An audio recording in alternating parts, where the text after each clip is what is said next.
401ks. So hopefully, if you're watching this, hopefully, if you're at least over the age of 25 or something like that, hopefully you've started a 401k or are about to start one. Definitely, a helpful tool when it comes to your, eventual retirement. But, it's not the be-all, end-all of being able to retire and, be wealthy once you're 59 and a half or older, when you're able to pull it out without extra penalty.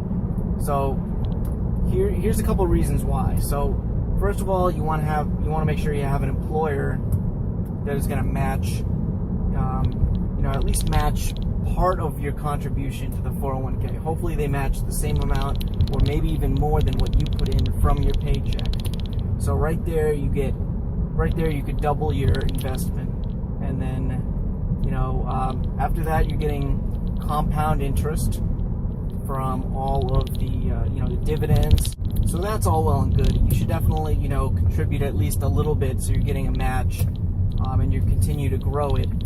But, here's the deal is that, like I said, if you're not 59 and a half or older, then you're going to get penalized significantly for, taking that money out of your account. You could get penalized by maybe 30% or something like that, 30 to 50%, depending on your, existing tax bracket. And, you hear all the time about entrepreneurs that, I liquidated my 401k, or, somebody down on the luck, I liquidated my 401k.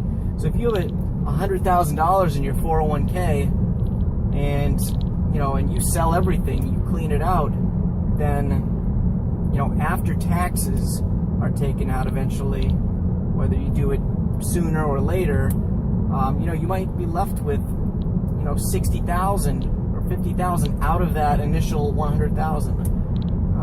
Other things to keep in mind are there are fees that are going to be paid every month, maybe even more than, maybe it could be every couple weeks. Fees are going to be paid for the 401k, and that's going to eat away at your returns. Another thing to keep in mind is that the market is at an all-time high. It's ridiculous right now. So you're paying a lot of extra money for every single share of stock or every fraction of a share of stock that you purchase. So you're buying it at a very high price, and easily, in a year or two, the market could always crash, or it could go into a recession, and then all of a sudden, you bought all your shares at this, record high price, and you've lost half of your value. Again, it doesn't really matter that much until you actually go to sell your shares. You kind of just consider it imaginary money until you actually sell them. Liquidate your 401k, but you might want to ease up on the contributions while the market is at record highs right now. If it dips down, then guess what? That's a great time to buy. So that's what I did. A couple years ago, the market was really struggling, and I doubled my contributions, sometimes tripled my contributions to get in on some low prices while they were available. But here's the thing: is that you can't retire, or most people can't retire on just a 401k. It's just not realistic these days with all of the, medical expenses and, retirement home expenses, and just, it's a lot more of an expensive world than it used to be. So you can't retire on just your 401k. You can't retire just on Social Security, obviously. So you really need additional savings, and maybe some other, real estate assets, if you don't owe too much money on those. So 401k, again, great tool, great option. You should participate in it, but don't think it's like the silver bullet that's going to save you for your retirement, and that's all you need to do, and then you're taken care of, or that you should put in a massive chunk of every single paycheck.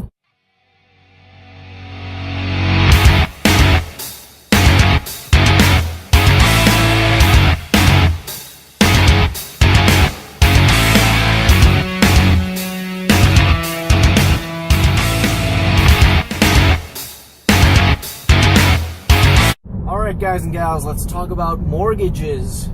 So, mortgages are kind of a scam to for bankers to make a lot of money, and also realtors, of course, too. So, I mean, especially if you put down 5% or 10% or some like really low, ridiculous number on your house or on your condo or on your piece of property, you're setting yourself up for a disaster. You're setting yourself up for eventually over 15 to 30 years, whatever you sign up for, paying approximately double for the actual price of the house. So a lot of people are going to justify that by saying, oh yeah, but my property values are going to be going up, so it's an investment. So yes and no. I mean, if your property values go up, first of all, you're going to be paying more real estate tax, more property taxes every single quarter or every single year. If the property, if the value of your property, of your house or your condo, whatever it is, if it does not go up, then all of a sudden you could be absolutely underwater. You could owe $300,000 on a $250,000 piece of property, and like, how does that make sense? You just got screwed. It's not a wise investment at that point. And like I said, there's always additional costs involved, like repairs, renovations, property taxes, homeowners insurance, condo insurance, whatever it's going to be. So that all being said, if you do it right, then sure, a mortgage is going to be a lot better than actually just renting for years or for decades at a time, because you'll still at least end up with something. You'll have an asset, in the end. So all things being said, I do have a mortgage, but I put down 25%, which is a solid amount to put down. Obviously, I would have put down 100% in cash if I had it. That would be certainly my goal for the next house or the next piece of property that I purchase.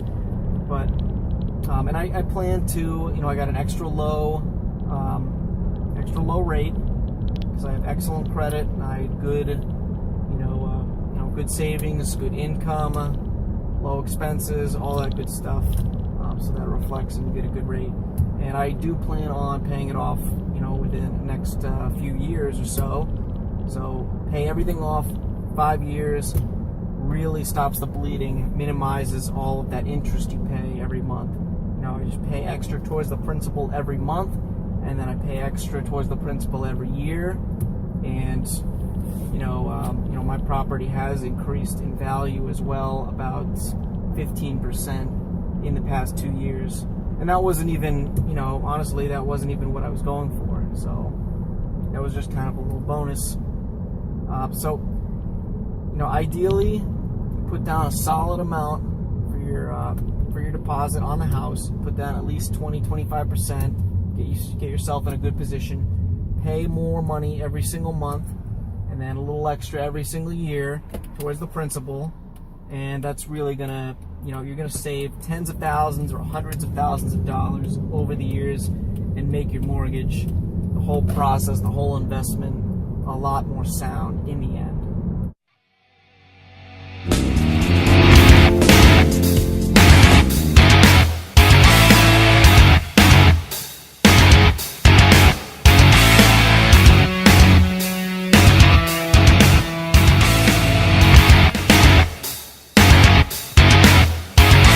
Hey Bootstrap Business Bosses, it's Mike Schiemer, and I wanted to go over a topic that I think is pretty important, and it's deciding whether to get a new car or a used car.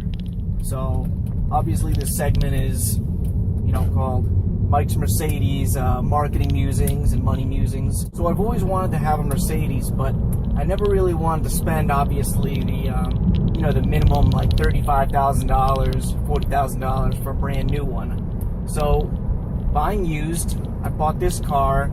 It's almost perfect condition, only a couple years old, pretty minimal miles, and I got basically half price. I compared with Car Gurus and Cars.com and everything like that. Do a little negotiation, especially if the car is, been listed online for over 30 days or something like that. And, I ended up getting a great deal on it, and, a good cash deal as well. So if you're going to pay with cash, then you're going to get a better price, initially, and you're also going to avoid all of the expensive financing options, which are just ridiculous. Over the years, you're going to end up paying, an extra $5,000 or something like that, depending on what you sign up for. Or if you try to pay it off with credit cards or something, which is also a terrible idea.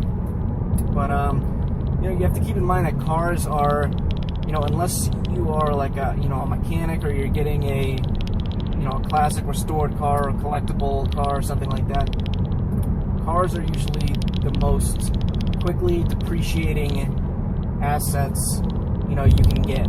So you drive a car off the lot, the value goes down by like 20% immediately. You drive a new car off the lot. So that's ridiculous. So that's why if you buy a car, used like a year or so, then you're going to save a ridiculous amount.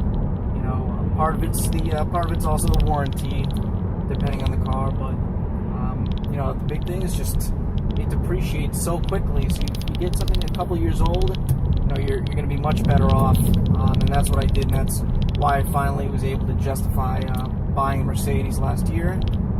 And it's a great car. You also have to keep in mind, the insurance rate, your excise tax, and fueling costs and everything like that. You want to factor that all into your car purchase as well. So, if you're going to get a truck or an SUV or something like that, obviously you're going to be paying, a lot more for fuel. If you're getting a high-performance car, then you're going to be paying for, 93 octane fuel for high performance and to keep the engine clean. So, it's pretty negligible unless you're putting on thousands of miles every month.